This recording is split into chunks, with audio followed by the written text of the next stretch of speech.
తెలుగు 360 ముందుగా ముఖ్యాంశాలు.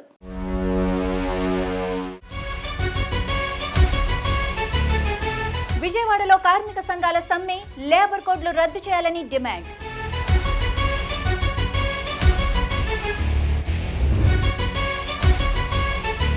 రైతులపై రౌడీ షీట్లు తెరుస్తామని బెదిరిస్తారా? కూటమి ప్రభుత్వంపై జగన్ సీరియస్.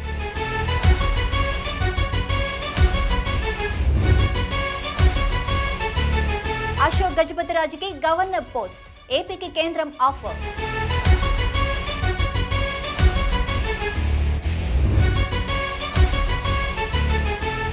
కలిస్తే కనుమరుగైన బీజేపీ తీరుపై వైరల్ అవుతున్న పోస్ట్.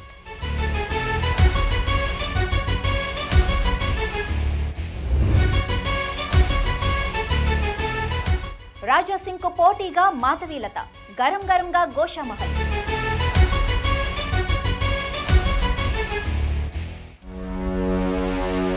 ఇక వివరాల్లోకి వెళ్తే, మాజీ సీఎం జగన్ ను చూసి కూటమి ప్రభుత్వం భయపడుతుందని వైఎస్ఆర్ కాంగ్రెస్ పార్టీ నేతలు విమర్శించారు. జగన్ ప్రతి పర్యటనకు ఆంక్షలు విధించడమే ఇందుకు నిదర్శనమన్నారు. సూపర్ 6 అమలు చేయకుండానే తొలి ఏడాది గడిపేసి మళ్లీ సుపరిపాలన అంటూ ప్రజల వద్దకు వెళ్లటం టీడీపీకే చెల్లిందని ఎద్దేవా చేశారు. జగన్పై అభిమానంతో ప్రజలు వస్తే వారిని కంట్రోల్ చేయాల్సిన బాధ్యత పోలీసులపైనే ఉంటుందన్నారు. జగన్ పర్యటనలపై వైసీపీ నేతలు అభిప్రాయాలు వారి మాటల్లోనే విందాం. కూటమి ప్రభుత్వం అధికారంలోకి వచ్చి సూపర్ 6 హామీలు ఇచ్చి ఏ విధంగా సంవత్సర కాలంలోపే ఏ విధంగా డకౌట్ అయిందో ఈ రాష్ట్ర ప్రజలందరూ చూశారు. ప్రభుత్వం ఏర్పడిన తర్వాత, కూటమి ప్రభుత్వం ఏర్పడిన తర్వాత మొదటి రోజు నుండి కూడా హామీల అమల్లో ఈ రాష్ట్ర ప్రభుత్వం వైఫల్యం చెందినటువంటి క్రమంలో దాన్ని ఎండగట్టే క్రమంలో ఒక ప్రతిపక్ష నాయకుడిగా జగన్మోహన్ రెడ్డి గారు పెద్దన్న పాత్ర పోషిస్తూ రాష్ట్ర వ్యాప్తంగా కూటమి ప్రభుత్వం అధికారంలోకి వచ్చిన తర్వాత వైఎస్ఆర్ కాంగ్రెస్ పార్టీ శ్రేణుల మీద, నాయకుల మీద ఏ విధంగా దాడులు చేస్తున్నారు. రెడ్ బుక్ రాజ్యాంగ నిర్మాతగా ఈరోజు సకల శాఖ మంత్రిగా ఉన్నటువంటి లోకేష్ గారు పరిపాలన గాడి పెట్టడం వదిలేసి వైఎస్ఆర్ కాంగ్రెస్ పార్టీ శ్రేణులు కట్టడి చేసే ధోరణిలో ముందంజలో ఉన్నారే తప్ప ఈ రాష్ట్ర ప్రజలకు సంక్షేమ పథకాలు, అభివృద్ధి పథకాలు ఇచ్చేటువంటి కార్యక్రమం కూటమి ప్రభుత్వం అధికారంలోకి వచ్చినటువంటి ఈ సంవత్సర కాలంలో ఒకటి కూడా చేయలేదు.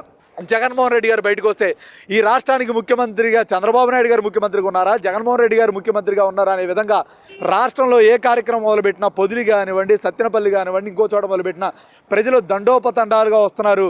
ఏంటి ప్రజాదరణ తగ్గించాలంటే ఇన్స్ట్రక్షన్స్ పెట్టాలి, వాళ్ళ మీద నీలాపనిందలు వేయాలి, చేయనటువంటి కార్యక్రమాలను వాళ్ళు బాధ్యతగా చేయాలని చెప్పి అక్రమ కేసులు పెట్టి మా నాయకుల మీద, కార్యకర్తల మీద కార్యక్రమాలకు 50 మంది రండి, 100 మంది రండి, ఎంతమందికే పర్మిషన్ ఇచ్చామని చెప్పి పెడితే జనాకర్షణ కలిగినటువంటి నాయకులు మీరు అధికారంలో ఉన్న బయటికి వెళ్ళినటువంటి ఒక ఎత్తు.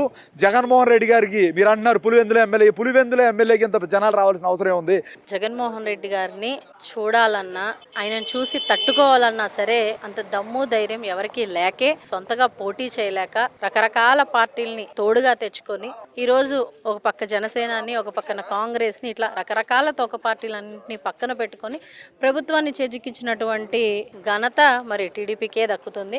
ఈరోజు టీడీపీ పార్టీయే గెలిచింది అని చెప్పుకోవడానికి కూడా వీలు లేకుండా కూటమి ప్రభుత్వం అని చెప్పేసి చెప్పుకుంటున్నటువంటి పరిస్థితి. ఈరోజు మేము గర్వంగా చెప్పుకుంటాం, మేము వైఎస్ఆర్సీపీ ప్రభుత్వంలో ఉన్నాము, గతంలో వైఎస్ఆర్సీపీ ప్రభుత్వంలో ఉంటాం, రానున్న రోజుల్లో కూడా మాది వైఎస్ఆర్సీపీ ప్రభుత్వం అని.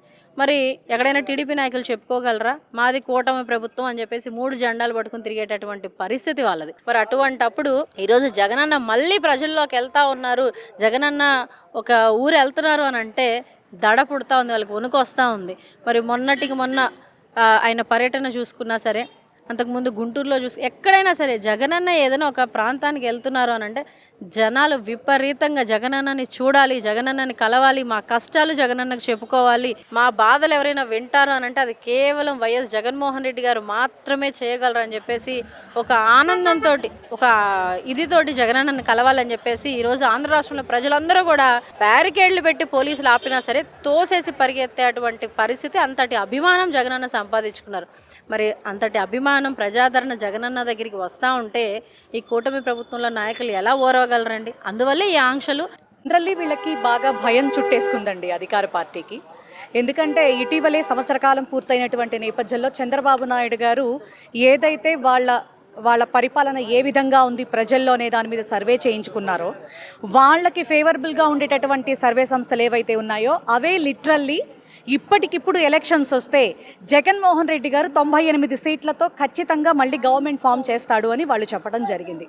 సో ఈ నేపథ్యంలో చంద్రబాబు నాయుడు గారు కూడా పాలన అనేది గాలికి వదిలేసి ఏ చిన్న ఈవెంట్లోనైనా సరే జగన్మోహన్ రెడ్డి గారు ఒక భూతం, ఆ భూతాన్ని భూస్థాపితం చేస్తాను, జగన్మోహన్ రెడ్డి అంటే భయం వేస్తోంది, జగన్మోహన్ రెడ్డి పథకాలు మనమేమీ చెప్పుకోలేకపోతున్నాం, అతను చెప్పిన పథకాలని మనం ఇంకా ఇంప్లిమెంట్ చేసి ఇస్తున్నా కూడా మనం ప్రజల్లోకి వెళ్ళలేకపోతున్నాం, ఈ రకమైనటువంటి బీరాలు పలుకుతూ ఉన్నారు చంద్రబాబు నాయుడు గారు. అసలు ఆయన పరిస్థితి ఆయనకే అర్థం కావట్లేదు. ఎందుకంటే ఇప్పుడు డిప్యూటీ సీఎం గారిని తీసుకోండి. డిప్యూటీ సీఎం గారు అసలు 6 నెలలుగా రాష్ట్రంలో ఉన్నాడా? అలాగే చాలా చక్కగా మేము కుల రాజకీయాలు చేయను, మరి వంశపారంపర్య వారసత్వ రాజకీయాలు చేయను అని చెప్పుకున్నటువంటి డిప్యూటీ సీఎం గారు వాళ్ళ అన్నయ్యకి ఎమ్మెల్సీ పదవి ఇప్పించి హైదరాబాద్లో కూర్చోబెట్టాడు. కార్మిక కర్షక సంఘాలు చేపట్టిన అఖిల భారత సమ్మెలో భాగంగా విజయవాడలో కార్మికులు భారీ ప్రదర్శన నిర్వహించారు.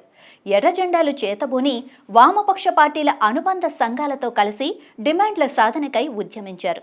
కార్మికులకు ఇబ్బందికరమైన 4 లేబర్ చట్టాలను రద్దు చేయాలని కార్మికులు, కార్మిక సంఘాల నేతలు నినదించారు.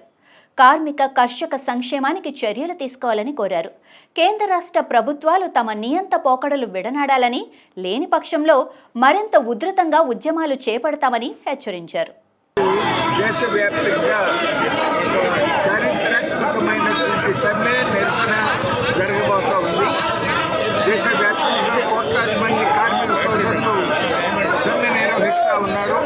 అట్లాగే రైతు సంఘాలన్నీ కూడా సంయుక్త కిసాన్ మోర్చా ఆధ్వర్యంలో వారికి మద్దతుగా సంఘీభావం వ్యక్తం చేస్తూ నిరసన ప్రదర్శనలు దేశవ్యాప్తంగా అన్ని మండలాల్లో కూడా జరుగుతూ ఉన్నాయి. కార్మికులు చేసే కష్టార్జితాన్ని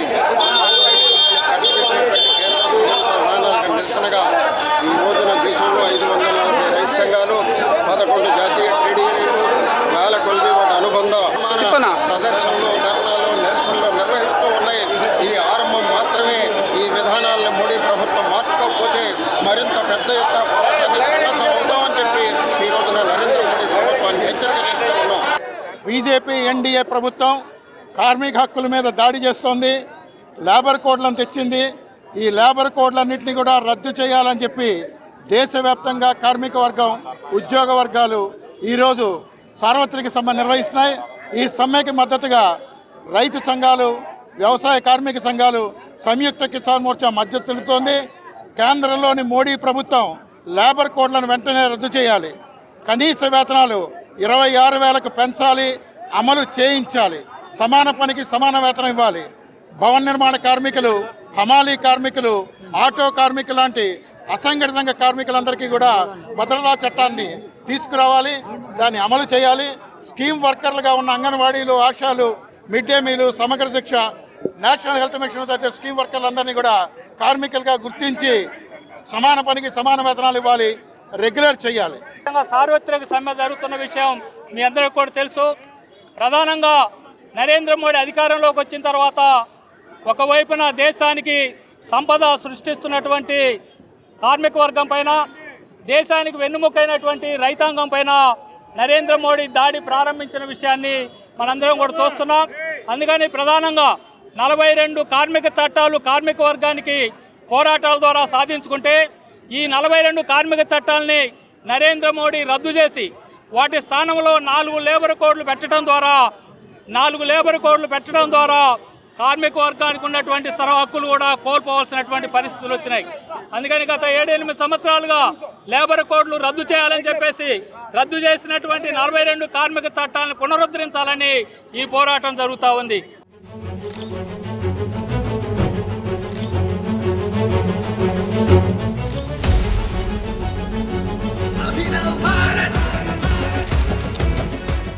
మాజీ సీఎం వైఎస్ జగన్ చిత్తూరులోని బంగారుపాళ్యంలో పర్యటించారు.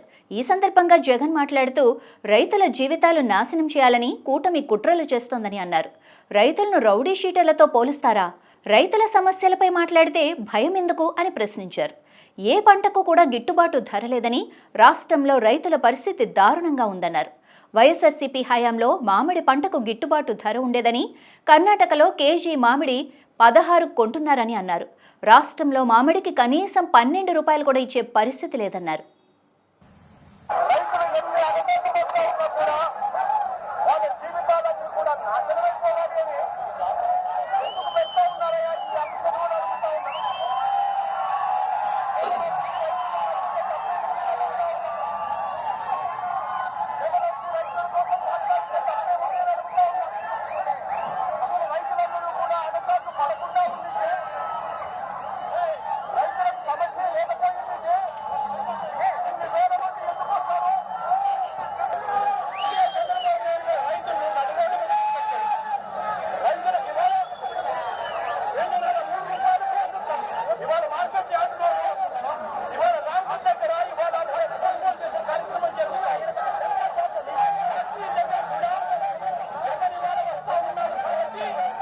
ఆంధ్రప్రదేశ్ రాజకీయాల్లో సుదీర్ఘ అనుభవం, సొంత పార్టీలో తిరుగులేని నేత.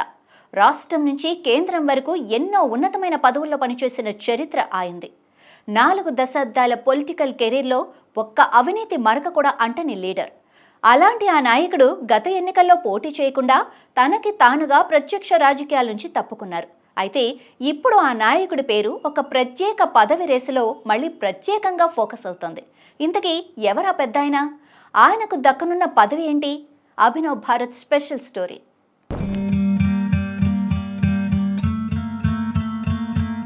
పూసపాటి అశోక్ గజపతిరాజు రాష్ట్ర మాజీ మంత్రిగా, కేంద్ర మాజీ మంత్రిగా పనిచేసిన ఆయన పేరు రాష్ట్ర రాజకీయాల్లో తెలియని వారుండరు. రాజకీయాల్లో అవినీతి ఆరోపణ లేని నాయకుడు. టీడీపీ లాంటి 40 ఏళ్ల చరిత్ర ఉన్న పార్టీలో గత ఎన్నికల వరకు ఆయనే నెంబర్ 2గా కొనసాగారు. ఎన్టీఆర్ హయాంలోనూ, తర్వాత చంద్రబాబు దగ్గర ఆయన మాట అంతలా చెలామణి అయ్యేది. రాజకీయాల్లో అవినీతి మచ్చలేని నాయకులలో ముందు వరుసలో ఉండే పేరు అశోక్ గజపతిది. ప్రజల సొమ్మును ప్రజల కోసమే ఖర్చు చేయాలన్నదే ఆయన ప్రాథమిక సూత్రం. మొన్నటి ఎన్నికల నుండి ప్రత్యక్ష రాజకీయాలకు దూరంగా ఉన్నప్పటికీ అశోక్ గజపతి గురించి చర్చ జరగని రోజు లేదంటే అతిశయోక్తి కాదు. రాజుగారి నిజాయితీకి, ఆయన మేధస్సుకి గవర్నర్ గిరే సరైందనే అభిప్రాయం వ్యక్తమవుతోందట. ముఖ్యమంత్రి చంద్రబాబు స్వయంగా ఉన్న సాన్నిహిత్యంతో రాజుని అందలమెక్కించాలనే ఆలోచనలో ఉన్నారట. ప్రత్యక్ష రాజకీయాల నుండి తప్పుకున్నారు కాబట్టి గవర్నర్ అయితేనే ఆయనకి సరైన గౌరవం అని భావిస్తున్నారట. దానికి రాజ్యాంగంపై అశోక్ గజపతికి ఉండే గౌరవం కూడా ఒక కారణమై ఉండొచ్చని అంటున్నారు. అలాంటి వ్యక్తి ఆ పదవికి అర్హుడు అన్న చర్చ కూడా జరుగుతోందట. మొదటి నుండి చంద్రబాబుకి రాజకీయాల్లో అశోక్ గజపతి అత్యంత సన్నిహితుడు. వైస్రాయ్ ఘటన నుండి చంద్రబాబు ముఖ్యమంత్రి అవ్వడం వరకు అశోక్ గజపతి కూడా కీలక సూత్రధారి. అయినప్పటికీ ఏనాడు నాకు ఈ పదవి కావాలని, పలానా వాడికి పలానా పదవి ఇవ్వండని ఆయన అడగలేదన్న గౌరవం చంద్రబాబుకు ఉందట. ముచ్చటగా 3వ మోడీ ప్రభుత్వం కేంద్రంలో కొలువుదీరడంలో టీడీపీ కీలక పాత్ర పోషించింది. అందుకు కృతజ్ఞతగా టీడీపీకి ఒక గవర్నర్ పోస్టు కేటాయించాలని మోడీ సర్కార్ భావిస్తోందట. కేంద్ర మంత్రిగా పనిచేసిన అశోక్ గజపతిరాజ్ అంటే మోడీకి కూడా ఎంతో గౌరవం. ఏపీలో బీజేపీ కోరుకున్న విధంగా రాజ్యసభ సీట్ల కేటాయింపులో సహకరించిన టీడీపీకి గతంలో ఇచ్చిన హామీ మేరకు గవర్నర్ పదవి ఇవ్వాలని బీజేపీ అధిష్టానం నిర్ణయించింది. త్వరలో కేంద్రం కొత్త గవర్నర్ల నియామకం చేపట్టేందుకు సిద్ధమైంది. ఈ మేరకు కసరత్తు సైతం ప్రారంభించింది. బీహార్తో పాటుగా త్వరలో మరో 3 రాష్ట్రాల్లో ఎన్నికలు జరగనున్నాయి. దీంతో పార్టీలో జాతీయ అధ్యక్షుడు మొదలు అన్ని నియామకాల విషయంలో బీజేపీ వ్యూహాత్మక నిర్ణయాలు తీసుకుంటుంది. మిత్రపక్షాలకు సైతం గవర్నర్లు, కేంద్ర మంత్రివర్గ విస్తరణలో ప్రాధాన్యత ఇవ్వాలని భావిస్తోంది. 2014-2019 మధ్యకాలంలో టీడీపీకి నాడు గవర్నర్ పదవిపై బీజేపీ హామీ ఇవ్వగా ఆ తర్వాత రాజకీయంగా చోటు చేసుకున్న పరిణామాలతో టీడీపీ ఎన్డీఏ నుంచి బయటకు వచ్చేసింది. గతంలో ఇచ్చి అమలు చేయని హామీ ఇప్పుడు పూర్తి చేసేందుకు నాయకత్వం నిర్ణయం తీసుకుంది. గవర్నర్ పదవి ఆఫర్ కేంద్రం నుంచి టీడీపీకి అందింది. టీడీపీ నుంచి పేరు సూచించాలని చంద్రబాబును కోరినట్లు సమాచారం. టీడీపీ నుంచి ఎవరికి చంద్రబాబు గవర్నర్ పేరు సూచిస్తారనేది పార్టీలో చర్చ జరుగుతుంది. టీడీపీ నుంచి 2 పేర్లు ప్రముఖంగా రేసులో ఉన్నట్టు తెలుస్తోంది. రేసులో సీనియర్ నేతలు అశోక్ గజపతిరాజు, యనమల ఉండగా ఈ ఇద్దరిలో ఒకరి పేరును చంద్రబాబు ఎంపిక చేసే అవకాశం ఉంది. అశోక్ గజపతిరాజు, యనమల తొలి నుంచి టీడీపీలో కీలకంగా వ్యవహరించారు. చంద్రబాబుకు తోడుగా నిలిచారు. ఇద్దరు అసెంబ్లీ స్పీకర్లుగా, ఆర్థిక మంత్రులుగా వ్యవహరించారు. అశోక్ గజపతిరాజు కేంద్రంలోనూ టీడీపీ మంత్రిగా పనిచేయగా ప్రస్తుత ప్రభుత్వంలో ఇద్దరికీ ప్రాధాన్యత లేదు. అశోక్ గజపతిరాజు, యనమల కుమార్తెలు టీడీపీ ఎమ్మెల్యేలుగా గెలుపొందారు. ఈ మధ్యనే యనమల మండలి సభ్యుడిగా పదవీ విరమణ చేయగా తనకు రాజ్యసభకు అవకాశం ఇస్తే కొనసాగుతానని, లేకపోతే రాజకీయాల నుంచి రిటైర్ అవుతానని యనమల స్పష్టం చేశారు. ఇక అశోక్ గజపతిరాజుకు గవర్నర్ పదవి ఇస్తే యనమలకు రాజ్యసభ అవకాశం దక్కుతుందని పార్టీ నేతలు అంచనా వేస్తున్నారు. కాగా టీడీపీలో ముఖ్య నేతగా, వివాదరహితుడుగా పేరున్న అశోక్ గజపతిరాజుకు గవర్నర్ పదవి దాదాపు ఖాయమని పార్టీ వర్గాల సమాచారం. అనూహ్య పరిణామాలు చోటు చేసుకుంటే మినహా మార్పు జరిగే అవకాశం లేదు. మరోవైపు అందుకే అశోక్ గజపతి పేరు ప్రతిపాదిస్తే కేంద్ర పెద్దల నుంచి ఎలాంటి అభ్యంతరం ఉండదని చంద్రబాబు భావిస్తున్నారట. గత ఎన్నికల్లో విజయనగరం ఎంపీగా పోటీ చేయాలని పార్టీ ఒత్తిడి తెచ్చినా కొత్త వారికి అవకాశం ఇవ్వాలని, తమ వయసుకు ఇక రాజకీయాలు సరైనవి కావని నిర్మోహమాటంగా చెప్పేశారు అశోక్ గజపతిరాజు. ఇప్పటికీ ఆయన కోరుకుంటే కేంద్ర మంత్రి పదవి పెద్ద విషయం కాదంటారు. కానీ ఆయన ఏనాడు పదవుల కోసం వెంపర్లాడలేదు, పార్టీ లైన్ కూడా దాటలేదు. పార్టీ నిర్ణయం ఆయనకి శిరోధార్యం. ఆయన కుమార్తె అతిథి ఎమ్మెల్యే అయినప్పటికీ ఆమె వ్యవహారంలో ఇప్పటికీ ఆయన తలదూర్చరు. అడిగితే సలహాలు ఇవ్వడం మాత్రమే ఆయనకు తెలుసు. తన కుమార్తె రాజకీయాల్లోకి వచ్చినప్పుడు ఆయన చెప్పిన మాటలు ఆయన మనస్తత్వానికి అద్దం పడతాయి. రాజకీయాలు అంటే చెత్తబుట్ట లాంటివని, అందులో కోతి గెంతులు వేస్తే ఆ చెత్త ఊరంతా పాకుతుందని వ్యాఖ్యానించారు ఆయన. ఇలాంటి నేచర్ ఉండబట్టే ఇప్పటికీ గెలుపోటములతో సంబంధం లేకుండా ఆయన ఇమేజ్ నిలబెట్టుకుంటూ వస్తున్నారు అనడంలో సందేహం లేదు. ఒకవేళ నిజంగా గవర్నర్ పదవి ఆఫర్ వస్తే దానికి ఆయన ఎస్ అంటారో నో అంటారో అన్న చర్చ జరుగుతుంది. ఆయన అభిమానులు మాత్రం రాజుగారు రాజ్భవన్కి వెళ్తే మాత్రం ఆ పదవికే వన్నె తీసుకురావడం ఖాయమని అంటున్నారు.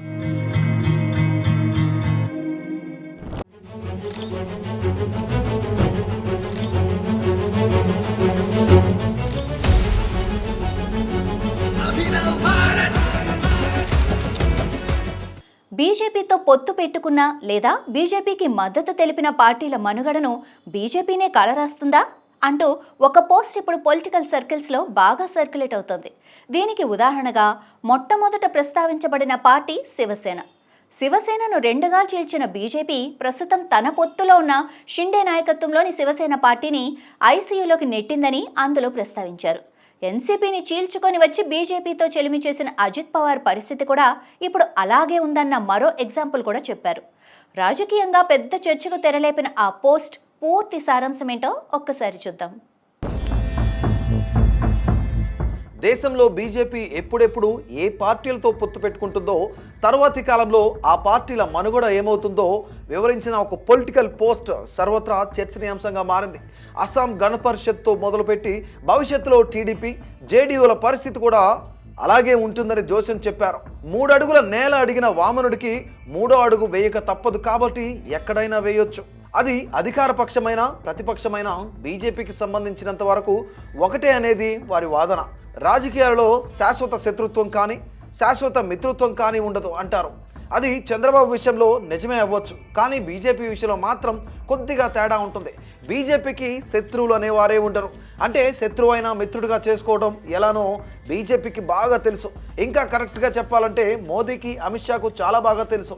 అయితే ఈరోజు బీజేపీ మరో కొత్త విజయం సాధించింది. ఇంతకాలం బీజేపీతో స్నేహం కోసం తాము ఉన్న పార్టీని చీల్చుకొని ఆత్మీయులను వదులుకొని వచ్చిన వారిని చూశాము.